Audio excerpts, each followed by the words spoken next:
So, when did counseling stop being about problem solving? Well, not anymore.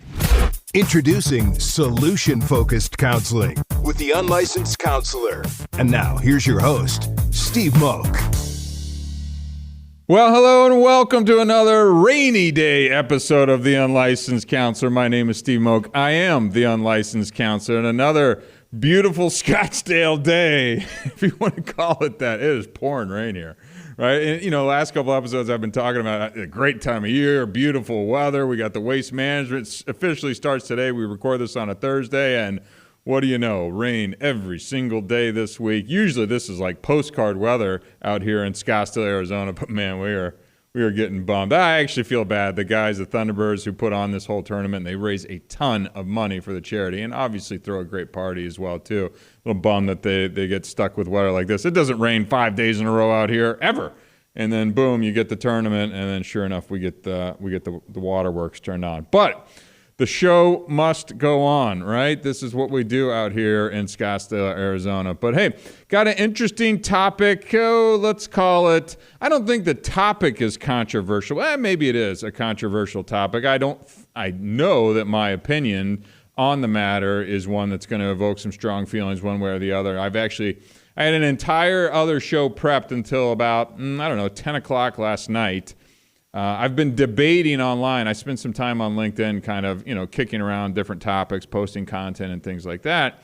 And I've been engaged in kind of a discussion all week around needle exchange programs, right? Maybe you're familiar with them, maybe you're not, where people can go in and get clean needles in order to use their drugs, right?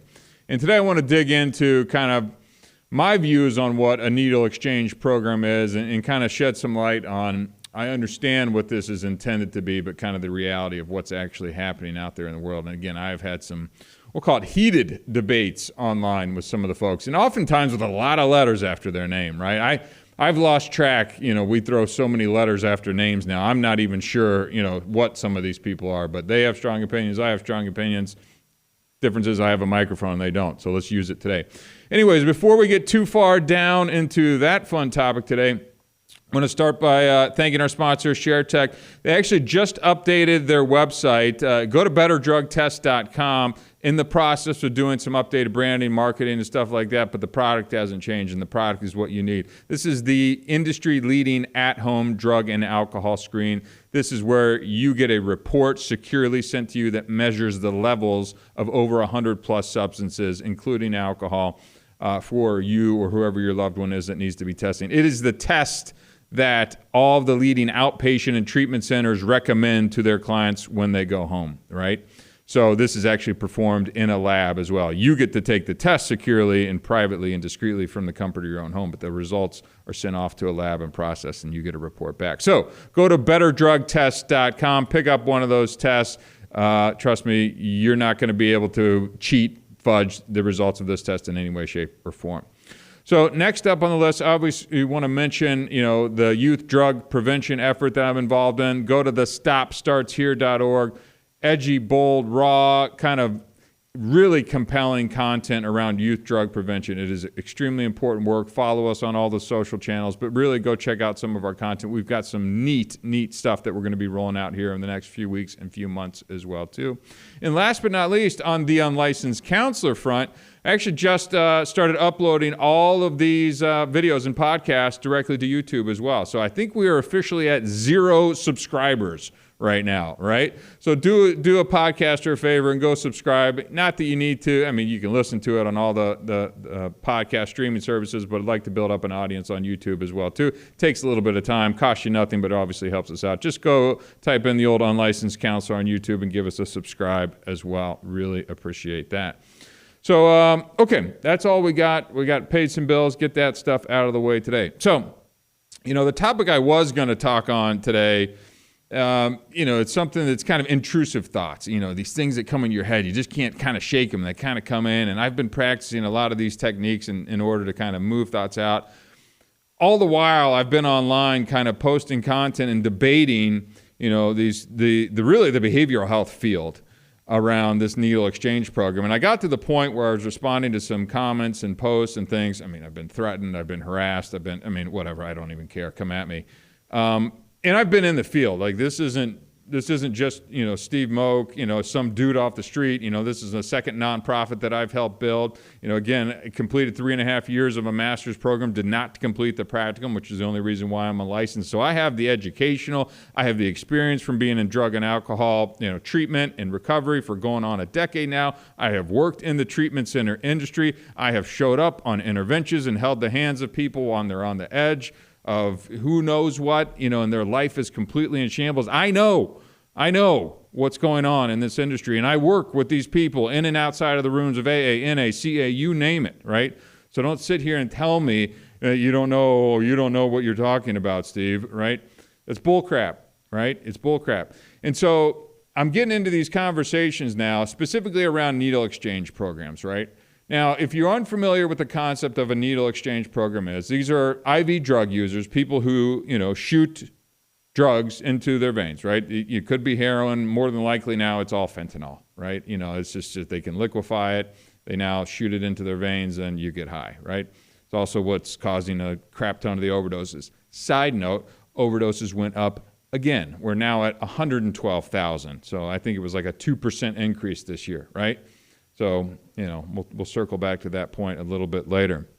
So if you are using IV drugs, the thought process behind this is that we can set up these sites. You can come in and bring the needles that you have been shooting with. We'll give you clean ones so that you can now have a clean needle. Well, what's the purpose of that? Well, oftentimes people who are shooting up could be sharing needles. They could have blood diseases that they could be transferring to one another, and obviously that is not a good thing. You can transmit AIDS and other things like that. So I get that. I understand that. Now, there's a lot of things that you have to unpack and how these needle exchange programs are packaged and marketed and kind of branded out to the world, be it through politicians or the nonprofits that go out there and actually do this, to the reality of what is actually going on when you walk into one of these needle exchange programs. They're two very different things, right? So let's just start by saying, and what proponents of this call it is harm reduction. I've done another episode on harm reduction. Today I want to zero in specifically on the needle exchange program side of quote unquote harm reduction. And I am not a fan of that term because in all honesty, it's the exact opposite of what is actually happening in the world. But let's be very clear on what my opinion on this matter is. If you came to me and said, Steve, we are seeing a massive increase in diseases from people sharing needles and HIV and many other things that people are sharing needles and getting sick from, let's create a needle exchange program for this. And they said, because we want to prevent that type of illness from being transmitted. I would go, I really don't love the idea because it feels like it encourages drug use, but this is for a medical purpose of not transmitting other disease.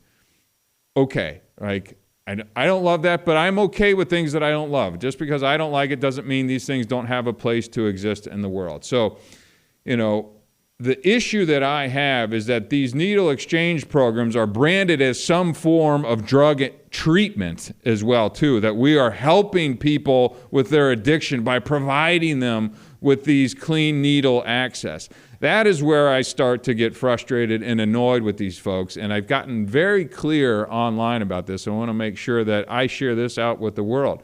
If you came and said, look, we want to prevent HIV transmission by giving these folks clean needles, right? They're going to use anyways, understood.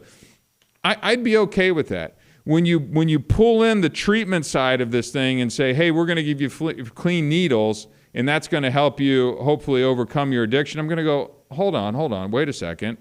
You had me on reducing transmission of diseases. I understand that part. But this is not a tool to aid in helping someone with their addiction, who's in active addiction. Well, what we're going to do is we're going to offer them clean needles. They can come in. We'll give them some pamphlets. We'll kind of guide them down the recovery path, and that's the intent. And that, what you heard me just say, is how this is branded out in the world. It is telling folks that, hey, you know what? We're going to kind of move these people down the path as they're going down this. And I'm going, okay. Fast forward to multiple years into this being the thing, needle exchange programs actually happening. That's not the reality of what it is. And in fact, there's multiple studies now, and you can find studies on both sides of the equation here, and that's what people have been throwing at me online. You can find CDC studies that show the efficacy of these programs and how they're helping people with addiction and blah, blah, blah, blah, blah. Look, if we've learned anything over the last couple of years, I questioned some CDC studies. Asked me 10 years ago would I have ever questioned a CDC study. I would have said no. But I think that we can all at least give it a little bit of pause now that the organizations who are funding these things, the government organizations that are now funding this and then running the research on it and then telling you how great it is, we might just want to pause and at least kind of review that with a little more critical eye as well too. So, and by the way, is it the government's job to be giving out drug paraphernalia? Does that seem like the role of our elected officials to be giving out Okay, I digress, but I'll come back to that point here momentarily. So, if you actually go into, and there's some great Instagram and TikTok accounts that you can actually follow folks who go into these camps kind of with an undercover, eye, microphone, camera, and go see what's going on these actual needle exchange programs. Here's a quote from one of the gentlemen who've done this, who was actually using and kind of filming this and then being asked at the same time what his experience was like. He said, "These guys keep costs down for me," right? So he doesn't have to buy needles anymore, so he can put more of his money towards drugs. The other interesting part about this entire thing as well, too, is now the government, through these needle exchange programs, they're actually supplying the individual with the more expensive part of getting high. Fentanyl has flooded across from wherever, call it border, call it whatever. I don't care about that today, but it is flooding our streets to the point that the fentanyl is now cheaper than the actual damn syringe that the folks are getting. So there is a term that used to be called for this type of thing. It's called enabling, right? It's very straightforward.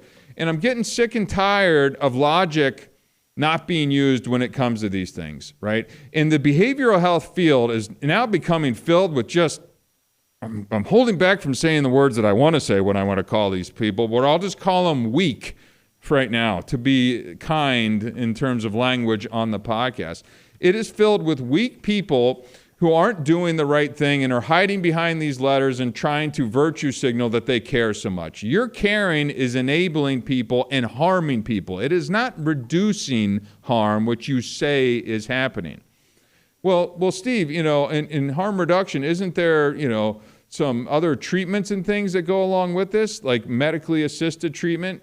Yes, and I split medically assisted treatment out completely entirely from the harm reduction bucket. What MAT is, M-A-T, medically assisted treatment, is really medication that is given to opioid users to kind of help manage their condition, right? Call it methadone, call it norepinephrine. There's lots of other things for this.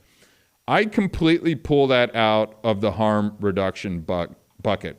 Harm reduction is use slowly, use with a friend, use the needle exchange program. We want to let you continue to use in hopes that eventually you maybe get sober. That is what I have a real issue with. If you want to use, the medications prescribed by physicians to treat your condition, just like we would with any other medical condition, that is not the same as harm reduction. So don't at me with any of that nonsense. I have no issue with the medically assisted treatment world helping opiate addicted folks, right? Very simple and straightforward. But let's stop confusing and intermingling these terms. But what I am so sick and tired of is all these people, with, again, PhDs, MDs, counselors, LPCs, LACs, who are sitting here and saying that allowing people to continue to use and giving them these needles has no harm to it. They're saying, this is harm reduction. And I'm going, that's the opposite. Because there's a crap ton of harm that comes from people continuing to use drugs intravenously, including overdose and death, right?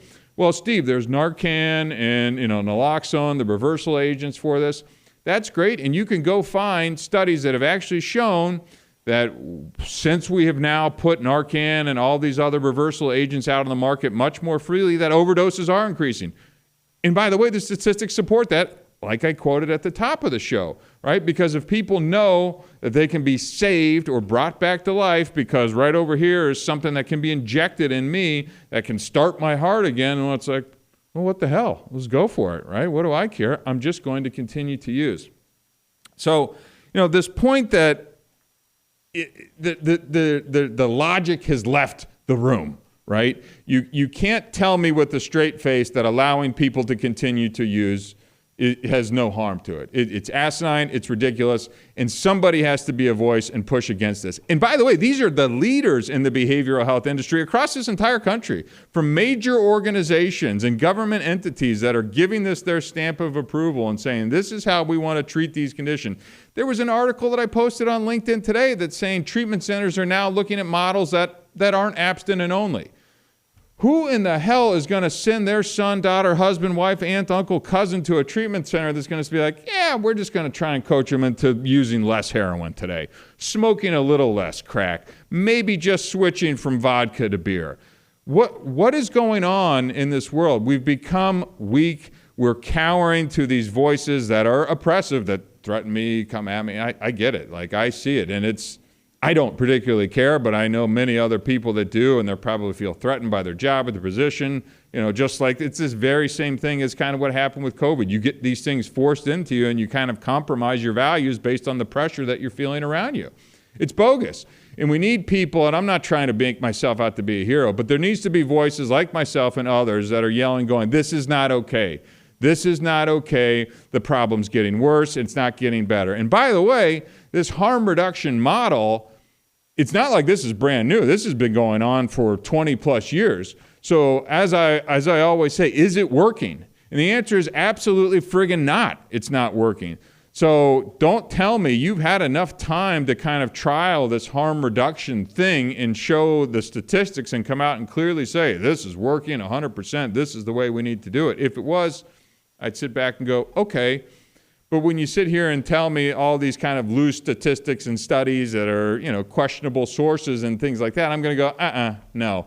And also, you can't tell me what I see with my own two eyes, right? I see it sitting across the table from somebody, having a coffee with them, who's hanging on for dear life, trying to get sober, or who's checked into a treatment center and has 17 days sober, right? And exactly what that, hey, you know what? If I gave you the option to use a little bit right now, would you like to do that? Would that help that person?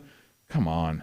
Just a bunch of idiots out here in the world, and I'm sick and tired of just pretending like everything's hunky-dory out here in this, right? So there's some more that, again, going on this needle exchange program thing.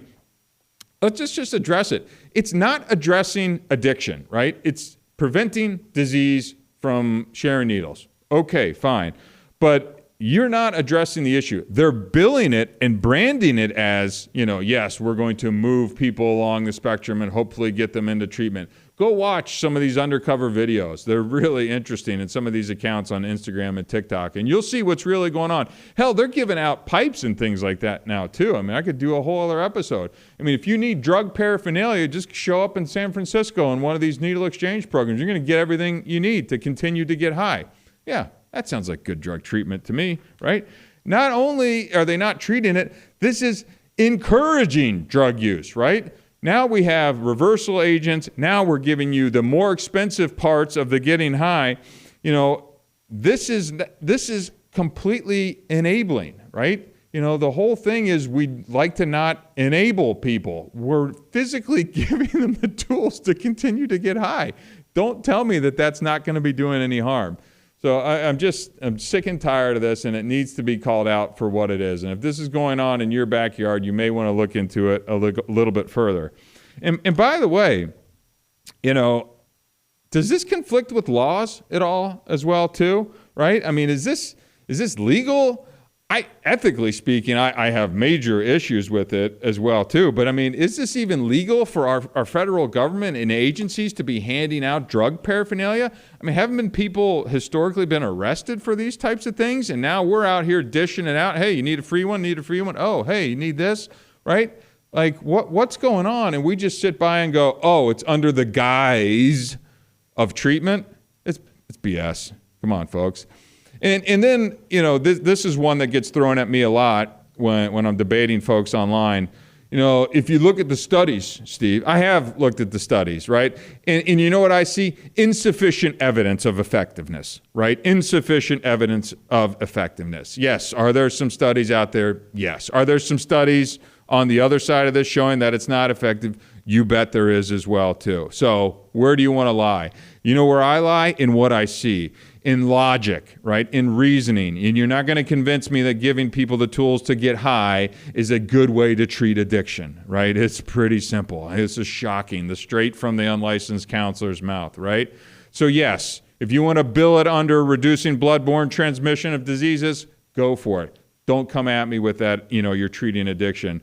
This doesn't justify the downside, including overdose as well, too, from this as well. The other part is, under these needle exchange programs, they're telling you that there's these comprehensive services, like there's going to be counseling associated with it and treatment plans and things like that. Again, what you're being sold and what's actually happening are two different things, right? So I would encourage you to find out what's really going on or take a visit down to one of these places and get an idea for yourself, because I have, right? This exists here in Phoenix, Arizona as well, too. I've seen this stuff firsthand. Again, medically speaking, I don't want anyone to get AIDS or any other type of thing from sharing needles, but don't tell me this is around preventing, drug and alcohol addiction. It's plain and simple. It's enabling, right? Don't let anybody tell you what it is, right? This stuff, again, I didn't mean to come in so hot this episode, but I've been debating this with intelligent people, with some of the leaders in the industry. On my LinkedIn, I'm connected to behavioral health folks from all over the country and some over the world as well, too. I mean, these are leaders in medical systems, in healthcare systems and payers and some of the treatment center programs. And not all of them are towing this line, but many of them are. And I'm out here going, look, I'm not okay with this. I'm not okay with you giving paraphernalia out for people to continue to use drugs. I'm not for the government blessing this and funding this and telling you that it's okay. It's not. There needs to be something done about this. If you want to do it under the medical side of this thing, there's a case to be made for it there. I understand both sides of it, but don't sit here and tell me that you're helping people by allowing them to continue to use. Whew. Okay. Period of end of story. I think I got my point across, Robin. Did people understand that? Am I a little fired up about this? Okay, good.